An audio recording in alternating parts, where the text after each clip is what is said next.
क्या तुमने कभी एक ऐसी गुफा के बारे में सुना है जिसे गांव वाले आज भी सूर्यास्त से पहले बंद कर देते हैं?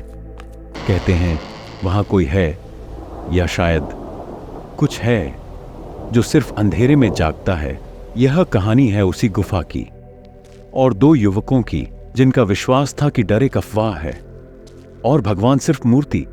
एक पहाड़ी गांव, चारों ओर घना जंगल। बरसात की एक रात, बिजली की गड़गड़ाहट के बीच दो दोस्त राहुल और वीर एक पुरानी गुफा के बाहर खड़े थे। राहुल, भाई तुझे पूरा यकीन है? लोग कहते हैं इस गुफा में जो गया कभी वापस नहीं आया। वीर हंसते हुए, डर मत, गांव वाले ज्यादा सोचते हैं। असल में ये कोई रहस्य नहीं, सिर्फ एक प्राचीन मंदिर है। सुना है वहां शिव का असली त्रिशूल रखा है, हजारों साल पुराना। अगर उसे बेच दें तो जिंदगी सेट। राहुल, मगर वीर, अगर वो त्रिशूल किसी शक्ति से जुड़ा हुआ तो? ये चीजें सिर्फ दिखती हैं पर समझ से परे होती हैं। वीर हंसकर, भगवान अब मूर्ति में कहां होते हैं यार। दोनों गुफा में दाखिल होते हैं। गुफा अंदर से बड़ी है, दीवारों पर चित्र बने हैं, सर्प, त्रिनेत्र, अग्नि नंदी। हर कदम पर हवा ठंडी और भारी होती जा रही है। राहुल धीरे, ये चित्र देख, हर एक में त्रिशूल खून से लथपथ है।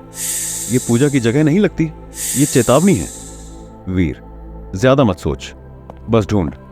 एक गहरा कमरा जिसके बीचों बीच है एक पत्थर की मूर्ति शिव के रूप में, और उसके सामने रखा है वो त्रिशूल। वीर, देख, मिल गया। जैसे ही वो हाथ बढ़ाता है, एक तेज गर्जना होती है, हवा रुक जाती है, गुफा की दीवारें कांप उठती हैं, मूर्ति की आंखों में लाल रोशनी चमकती है। त्रिशूल हवा में उठता है जैसे किसी ने उसे छुआ तक नहीं। एक गूंजती हुई भारी आवाज आती है, जो मेरी शक्ति को लालच से छुए वह केवल मृत्यु पाए। त्रिशूल जमीन पर गिरता है और वहां से निकलता है एक विशाल काला नाग। उसकी आंखें जल रही हैं और उसकी फुफकार में मौत की आहट है। राहुल, वीर पीछे हट, ये कोई आम चीज नहीं। वीर घबराकर, हमसे गलती हो गई, मुझे नहीं पता था। नाग अब और पास आ रहा है, कुछ बोलता नहीं, सिर्फ देखता है। तभी गुफा के कोने से एक बूढ़ी सी आवाज सुनाई देती है। भक्ति का स्थान है ये, व्यापार का नहीं। एक वृद्ध साधु प्रकट होते हैं, हाथ में डमरू, चेहरे पर भस्म, आंखों में चेतावनी। साधु, भोलेनाथ की गुफा में तुम आए श्रद्धा लिए बिना, और जहां श्रद्धा नहीं होती वहां शिव नहीं, काल प्रकट होते हैं। राहुल, हमें माफ कर दीजिए, हम लालच में अंधे हो गए थे। साधु डमरू बजाते हुए, महादेव न्याय करते हैं मगर पहले अवसर भी देते हैं। यदि हृदय पश्चाताप से भरा हो तो शिव क्रोध नहीं, कृपा करते हैं। डमरू की आवाज गूंजती है, नाग धीरे धीरे शांत हो जाता है और अदृश्य हो जाता है। मूर्ति की आंखों की रोशनी बुझ जाती है। त्रिशूल वापस अपने स्थान पर चला जाता है। वीर आंखों में आंसू।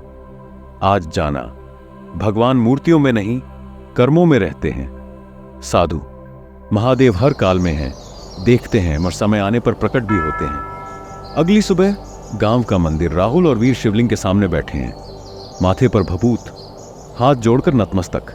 कभी कभी चमत्कार दिखते नहीं, छुपते हैं, और जब समय आता है तो एक आवाज, एक त्रिशूल, एक डमरू बता देता है महादेव जाग गए हैं।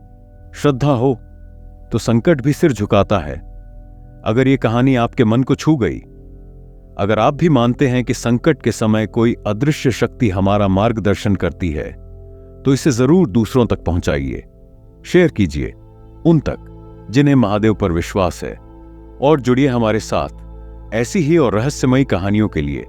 जय शिव शंकर, हर हर महादेव।